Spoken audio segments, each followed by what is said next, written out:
नमस्कार। Mission health के सजीव फोन इन कार्यक्रम में आप सभी का हार्दिक स्वागत है। दर्शकों, हमारे सामने जब तुम्हारा किसी ने नाम लिया, दिले सितमगर को हमने थाम थाम लिया। जी हाँ, हम बात कर रहे हैं कैंसर के बारे में। कैंसर एक ऐसी बीमारी है जिसका नाम लेते ही लोग दिल थाम के बैठ जाते हैं, लेकिन आपको घबराने की बिल्कुल भी ज़रूरत नहीं है, क्योंकि जानकारी और जागरूकता एक ऐसा उपाय है जिसके ज़रिए आप कैंसर से बच सकते हैं और इस पर काबू भी पा सकते हैं। बस ज़रूरत इस बात की है कि आपको सही जानकारी हो। कैंसर क्या है, क्यों होता है, कैसे बचा जाए, इन्हीं तमाम बातों को जानने के लिए आज इस कार्यक्रम का विषय हमने लिया है महिलाओं में कैंसर। जी हाँ, यही विषय है आज के इस कार्यक्रम का। इस विषय से जुड़ा अगर आपका भी कोई सवाल है, कुछ जानना चाहते हैं या कोई जिज्ञासा है, आप हमें फ़ोन कर सकते हैं। फ़ोन करने के लिए जल्दी से कागज़ और कलम उठाइए, फ़ोन नंबर्स नोट कीजिए।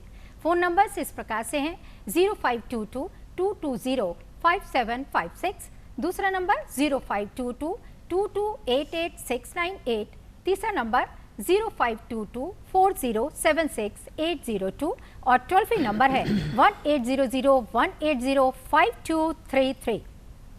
फ़ोन आप ज़रूर करें, लेकिन फ़ोन करने से पहले टीवी सेट की आवाज़ को थोड़ा सा कम कर दें और सवाल को संक्षिप्त रखें। आज आपके सवालों के जवाब देने के लिए इस स्टूडियो में मौजूद हैं डॉक्टर सुधा वर्मा। डॉक्टर साहब का ताल्लुक राम मनोहर लोहिया हॉस्पिटल लखनऊ से है। आप चीफ मेडिकल सुपरिटेंडेंट हैं। डॉक्टर साहब, वेलकम टू आवर शो। धन्यवाद माता जी। और हम आपको ये भी बताना चाहेंगे कि आज स्टूडियो में प्रदेश के विभिन्न क्षेत्रों से कुछ पार्टिसिपेंट्स आए हुए हैं जो डॉक्टर साहब से सवाल पूछेंगे और जानकारी भी हासिल करेंगे। आप सभी का स्टूडियो में आने के लिए बहुत बहुत स्वागत है। और मैं आप सभी लोगों से गुजारिश करना चाहूँगी, अगर आप लोगों के मन में भी कोई सवाल आता है, आप डॉक्टर साहब से कुछ जानना चाहते हैं, तो आप एक एक करके अपने सवाल डॉक्टर साहब से पूछ सकते हैं और मालूमात हासिल कर सकते हैं। तो बस शुरू करते हैं हम अपना आज का ये कार्यक्रम। डॉक्टर साहब, आज का विषय बहुत ही महत्वपूर्ण और गंभीर भी है, क्योंकि हम बात करने जा रहे हैं महिलाओं के बारे में। कहते हैं कि महिलाएं जो हैं वो परिवार की धुरी होती हैं, और कहा जाता है ना कि महिला जो है वो नारी है, नारी जो है वो शक्ति है, नारी स्तंभ है, नारी आधार है। और अगर आधार ही कमज़ोर होगा तो फिर इमारत कैसी होगी, इसका अंदाज़ा हम सब लोग बखूबी लगा सकते हैं। यानी कि महिलाओं को स्वस्थ रहना बेहद ज़रूरी है। तो सबसे पहले हम ये जानना चाहेंगे आपसे कि कैंसर आखिर होता क्या है, और क्या महिलाओं को पुरुषों के मुकाबले ज़्यादा होने की संभावना रहती है? जी, बहुत बहुत धन्यवाद इस कार्यक्रम में बुलाने के लिए। और आपका ये सवाल आज के सिनेरियो में बहुत इम्पोर्टेंट है, क्योंकि ये कैंसर नाम की बीमारी ये अपने में खुद इतना दहशत, जिसको भी हो जाता है तो वो बहुत दहशत ज़दा हो जाता है। तो इसलिए इसको ये होता क्यों है, और अगर हम प्रारंभ में ही इसको पहचान लें तो इसका इलाज भी आसान हो जाता है और उपचार संभव भी हो सकता है। तो कैंसर, इसको एक मामूली तरीके से समझ हम इस तरीके से सकते हैं कि हमारे पूरे शरीर बहुत सारे छोटे छोटे सेल्स, कोशिकाओं से बना होता है। सेल्स हमेशा रोज़ नई सेल्स बनती रहती हैं और नष्ट होती रहती हैं।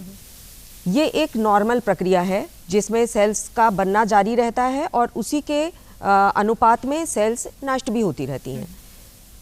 लेकिन किन्हीं और कारकों की वजह से, कुछ जेनेटिक कारण से, कुछ हार्मोनल कारक से, कुछ हमारे वातावरण में आसपास रहने पे बहुत सारे एक्सटर्नल फैक्टर्स होते हैं जिनके कारण इस प्रक्रिया में अवरोध उत्पन्न होता है और सेल्स बनने की प्रक्रिया तेज हो जाती है और अनकंट्रोल्ड होती है, जिससे कि वो कैंसर का रूप ले लेता है। डॉक्टर साहब, मेरा सवाल इसी से जुड़ा ये भी था, क्या महिलाओं को पुरुषों के मुकाबले ज़्यादा होने की संभावना रहती है कैंसर? महिलाओं को कुछ स्टडीज़ ऐसी देखी गई हैं और रिसर्च वर्क्स भी इस तरीके के हैं जहां पर ये निष्कर्ष सामने निकल करके आए हैं कि महिलाओं में थोड़ा इनका अनुपात अधिक होता है। कुछ जेनेटिक कारण, हार्मोनल कारण, ईस्ट्रोजन हार्मोन महिलाओं में अधिक पाया जाता है, जिस कारण कैंसर की संभावनाएं महिलाओं में पुरुषों की अपेक्षा अधिक होती है। डॉक्टर साहब, इस वक्त एक कॉलर जुड़ गए हैं कोटा से, तमन्ना जी हैं, वो आपसे कुछ जानना चाहती हैं। हेलो। हेलो, स्वागत है आपका मिशन हेल्थ कार्यक्रम में, पूछिए सवाल अपना। Thank you ma'am. मैं डॉक्टर साहब से ये जानना चाह रही थी कि जैसे अगर किसी को कैंसर हो जाता है तो उसको हम कहाँ पे दिखा सकते हैं, क्योंकि सरकारी में तो कहते हैं लोग सर की सुविधाएं नहीं है और प्राइवेट में इलाज बहुत महंगा है, तो मैम से ये जानना चाह रहे हैं कि क्या बेस्ट ऑप्शन है। जी, तो डॉक्टर साहब जैसा कि ये कह रही हैं, हम तो ये कहेंगे कि भाई सरकार के द्वारा बहुत सारी सुविधाएं मुहैया कराई जा रही हैं, बिल्कुल। एक बार ये जाके तो देखें हॉस्पिटल। जी जी बिल्कुल, ये सरकारी सुविधाओं में आप कहाँ कोटा से बात कर रही हैं? सरकारी सभी वहाँ पर जो भी मेडिकल कॉलेजेस हैं वहाँ पर ये oncology department, cancer department generally सभी मेडिकल कॉलेजेस में स्थापित है और वहाँ पर जाकर के आप इस सुविधा का लाभ उठा सकते हैं। प्राइमरी इन्वेस्टिगेशन, जांचें ये सब हो सकती हैं और जनरली प्राइवेट अस्पतालों में कैंसर की सुविधा नहीं पाई जाती है। जी, फ़ोन करने के लिए बहुत बहुत शुक्रिया तमन्ना जी। डॉक्टर साहब, जैसा कि मैंने शुरू में कहा था कि कुछ पार्टिसिपेंट्स भी आए हुए हैं, वो भी कुछ जानना चाहते हैं और आज का विषय हमारा महिलाओं से जुड़ा है, तो मैं सबसे पहले अंजुम जी आपसे कहना चाहूँगी, आपका क्या सवाल है? डॉक्टर साहब ये बताइए कि कैंसर के क्या क्या कारण होते हैं? देखिए, कैंसर बहुत कारणों से हो सकता है। एक तो जैसा मैंने अभी पहले कहा कि कैंसर होता क्यों है, बहुत सारे एक्सटर्नल फैक्टर्स होते हैं जिस कारण सेल्स हमारी जो बनती हैं और साइमल्टेनियसली नष्ट होती रहती हैं। इस प्रक्रिया में कहीं ना कहीं कुछ अवरोध उत्पन्न होता है और जो सेल्स अधिक बनने की प्रक्रिया है वो बढ़ जाती है, नष्ट होने की प्रक्रिया कम हो जाती है और इस तरीके से हमारे शरीर के विभिन्न अंगों को प्रभावित करती है। और कुछ हमारे कारण भी ऐसे हैं जिसके कारण ये सेल्स बढ़ने की प्रक्रिया बढ़ जाती है, जैसे कि अधिक स्मोकिंग करना, सिगरेट पीना, मदिरा पान करना, स्मोकिंग करना, ये सब हमारे एक्सटर्नल फैक्टर्स हैं जिसके कारण कैंसर शरीर में पैदा होता है। डॉक्टर साहब, आजर जी का फ़ोन है फैज़ाबाद से। हेलो हेलो हेलो जी, अजहर साहब क्या सवाल है आपका? मैम, मेरा क्वेश्चन ये है कि कैंसर हमारे बॉडी में कैसे हो जाते हैं, क्या कारण है जो हमारे बॉडी में कैंसर हो जाते हैं और कितने टाइप्स के कैंसर होते हैं? अच्छा, बताइए डॉक्टर साहब। जी, कैंसर जैसा अभी मैंने आपको बताया कि बॉडी में कुछ इस तरीके के फैक्टर्स अफेक्ट करते हैं जिसमें सेल्स बनने की प्रक्रिया अधिक तेज़ हो जाती है और सेल नष्ट होने की एक्टिविटी कम होती है, तब ये कैंसर बन जाता है। और कैंसर कई प्रकार के होते हैं, शरीर के कई अंगों को प्रभावित करते हैं। लगभग शरीर के सभी अंगों में कैंसर हो सकता है, इवन स्किन में हो सकता है, ओरल कैंसर हो सकता है, थायराइड में हो सकता है, गले में कैंसर हो सकता है, पेट में हो सकता है। तो शरीर के सभी अंगों में ये कैंसर की बीमारी हो सकती है। यानी कि अगर कहा जाए सर से लेकर के पैर तक के सभी अंगों को प्रभावित कर सकता है। जी जी। और अजहर साहब, आपका फ़ोन करने के लिए बहुत बहुत शुक्रिया। और यहाँ पे लेते हैं एक छोटा सा ब्रेक, कहीं जाइएगा नहीं, stay tune. Welcome back after the break. आज हम बात कर रहे हैं महिलाओं के कैंसर के बारे में। हमारे साथ मौजूद हैं जानी मानी एक्सपर्ट डॉक्टर सुधा वर्मा और इस वक्त एक कॉलर जुड़ गए हैं, वो कुछ जानना चाहते हैं। हेलो हेलो हेलो, हाँ, कहाँ से बोल रहे हैं? अपना नाम बताइए, सवाल पूछिए। जी, मैं देव प्रकाश झारिया बोल रहा हूँ। जी, कहाँ से बोल रहे हैं? मध्य प्रदेश के मंडला जिले से। जी, बहुत बहुत स्वागत है, पूछिए सवाल अपना। मैडम जी, मेरा ये सवाल था जी कि कैंसर के इलाज के लिए क्या हॉस्पिटल में कोई अलग से संस्था या मतलब डिपार्ट है जो काम करती है इसके लिए? डॉक्टर साहब क्या बताना चाहेंगे? देखिए, जनरली अगर आप जिस एरिया में रहते हैं वहाँ पर अगर मेडिकल कॉलेज है तो लगभग भारतवर्ष के सभी मेडिकल कॉलेजेस में एक ऑन्कोलॉजी डिपार्टमेंट होता है। उस ऑन्कोलॉजी डिपार्टमेंट में इस बीमारी के लिए संपर्क करें। जी, फ़ोन करने के लिए बहुत बहुत शुक्रिया। सिमरन जी, आप भी स्टूडियो में आई हुई हैं, हम चाहेंगे कि आप अपना सवाल डॉक्टर साहब के सामने रखें। डॉक्टर साहब, कैंसर होने के क्या क्या लक्षण होते हैं?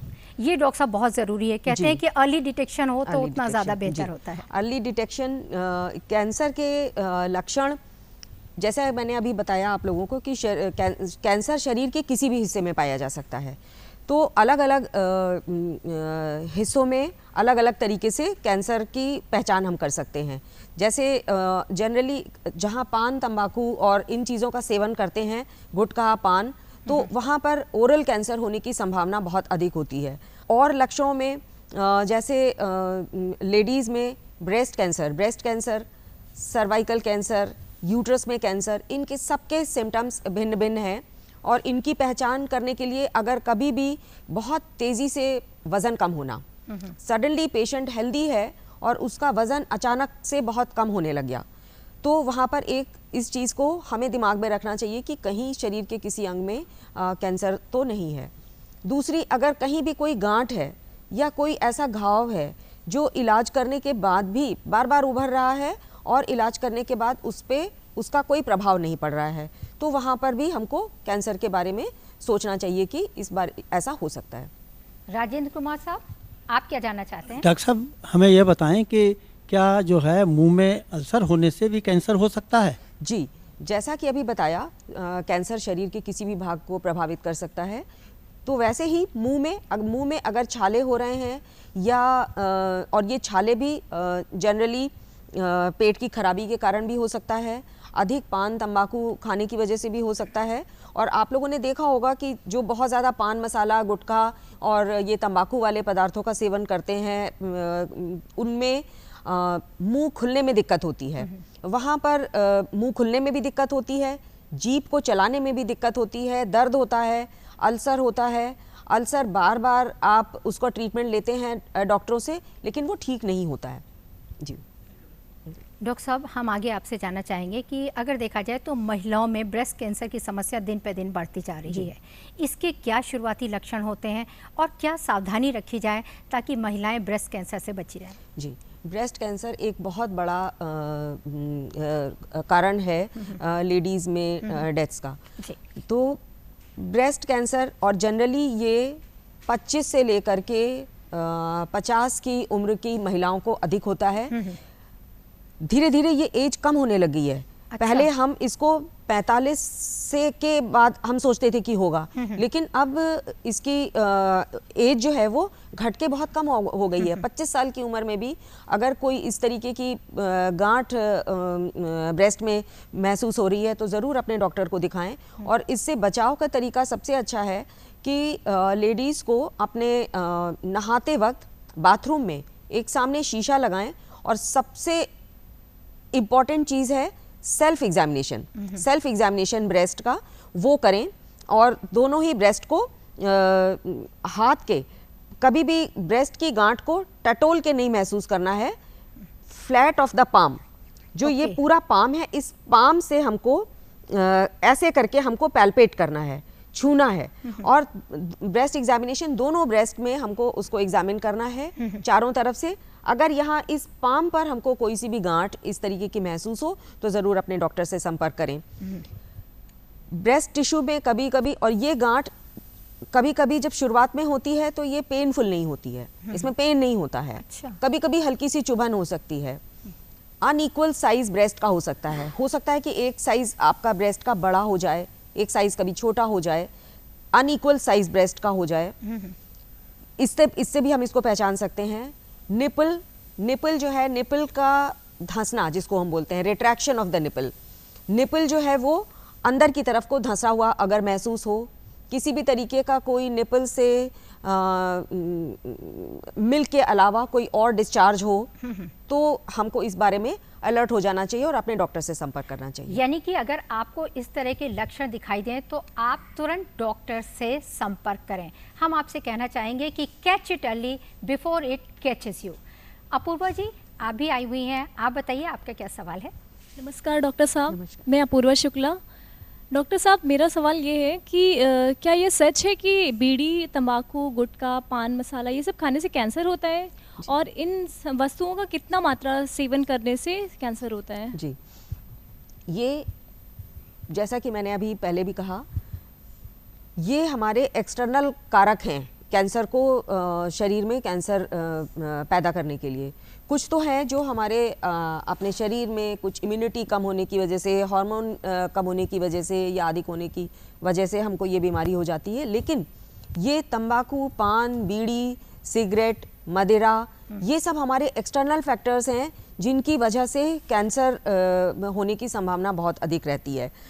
इसके अंदर भी टोबैको, तंबाकू जो है, तंबाकू से बहुत ज़्यादा कैंसर होने की संभावना होती है और उसमें एक बहुत हानिकारक पदार्थ पाया जाता है जिसको निकोटीन कहते हैं। निकोटीन की मात्रा अधिक होने से कैंसर की संभावना बढ़ती है और ऐसा देखा गया है स्टडीज़ में कि प्रोलॉन्ग्ड यूज़ पर, अधिक समय तक अगर इनका बराबर यूज़ किया जाए और लगभग 4 से 5 सिगरेट्स पर डे अगर ली जाएं तो ये कैंसर का कारक बनती हैं। जी डॉक्टर साहब, अगर देखा जाए तो कहते हैं कि तंबाकू की फसल को तो जानवर और कीड़े मकोड़े भी नहीं खाते हैं, तो फिर हम इंसानों को तो कभी नहीं खाना चाहिए। बिल्कुल। अनुराधा जी, आप क्या सवाल है?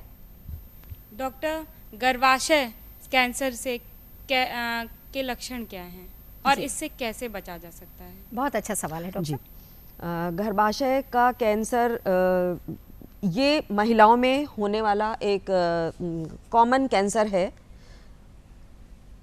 जो फीमेल रिप्रोडक्टिव ऑर्गन, प्रजनन अंग हैं, उनका एक ये इम्पॉर्टेंट हिस्सा है। प्रजनन अंग हमारे पास 2 है, यूट्रस और सर्विक्स। यूट्रस जो एक पियर शेप्ड ऑर्गन है जहाँ पर प्रेगनेंसी होती है, और यूट्रस का माउथ, उसको हम सर्विक्स कहते हैं, वो सर्वाइकल कैंसर कहलाता है। और बॉडी ऑफ द यूट्रस जो होता है उसको हम यूट्राइन कैंसर कहते हैं। यूट्राइन कैंसर सबसे अधिक महिलाओं में पाया जाता है, लगभग 50 के ऊपर, और इसको पहचानना भी थोड़ा मुश्किल है।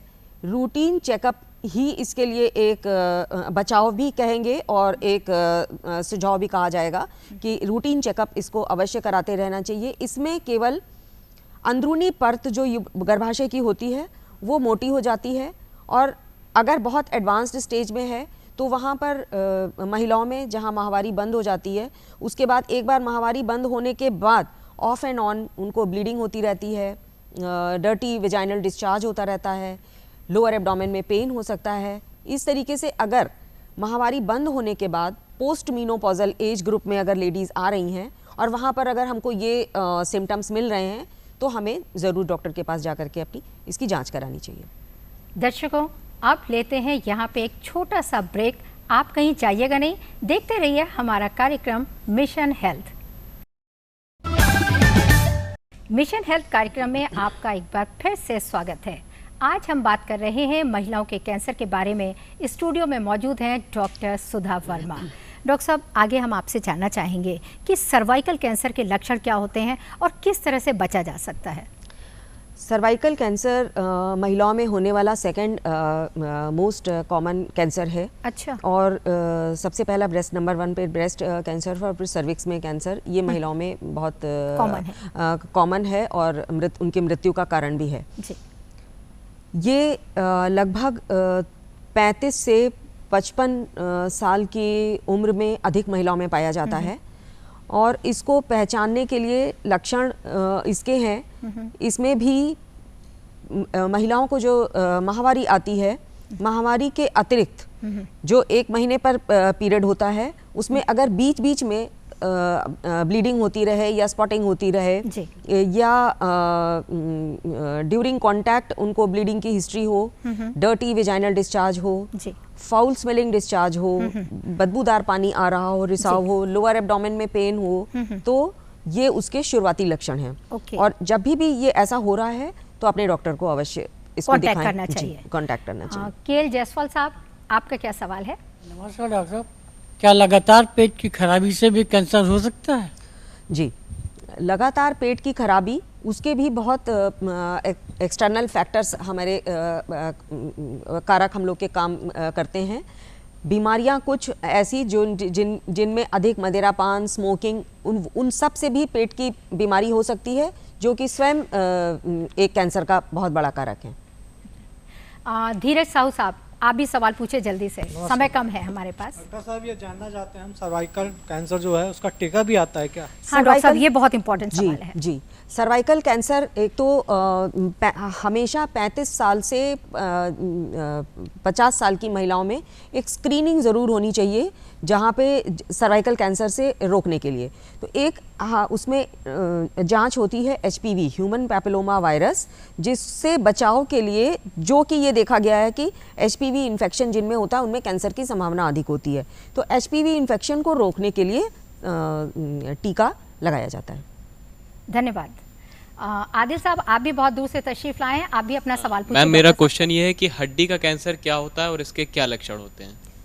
देखिए, जिस तरीके से शरीर के किसी भी अंग में कैंसर होता है, वैसे ही हड्डी में भी अगर लगातार रिपीटेड कोई उसको बहुत ज़्यादा कहीं इंजरी नहीं हुई है लेकिन लगातार उसको हड्डियों में पेन रह रहा है, रिपीटेड फ्रैक्चर्स हो रहे हैं, तो संभावना बोन कैंसर की रहती है। जी डॉक्टर साहब, कार्यक्रम का समय लगभग समाप्त होने जा रहा है। हम चाहेंगे कि हमारी बहनों को कोई ऐसा मैसेज दीजिए ताकि वो ब्रेस्ट कैंसर से बचे रहें, या महिलाओं में जितनी भी तरह के कैंसर होते हैं वो ना हो। कुछ टिप्स बता दीजिए। जी,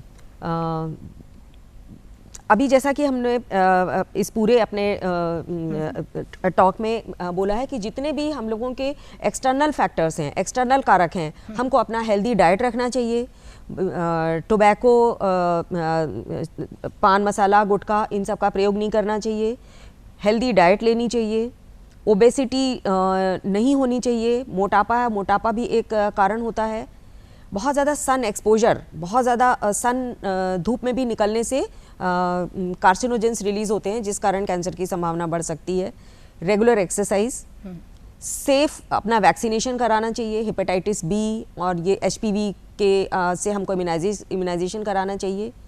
नीडल्स भी हमको सिंगल यूज़ करना चाहिए। डॉक्टर साहब, आपने बहुत ही अच्छी टिप्स दे रही हैं, और दर्शकों, हम उम्मीद करते हैं कि आप इन टिप्स का पूरा लाभ उठाएंगे और स्वस्थ रहेंगे। आप स्वस्थ तो देश स्वस्थ। और अब कार्यक्रम के अंत में चलते चलते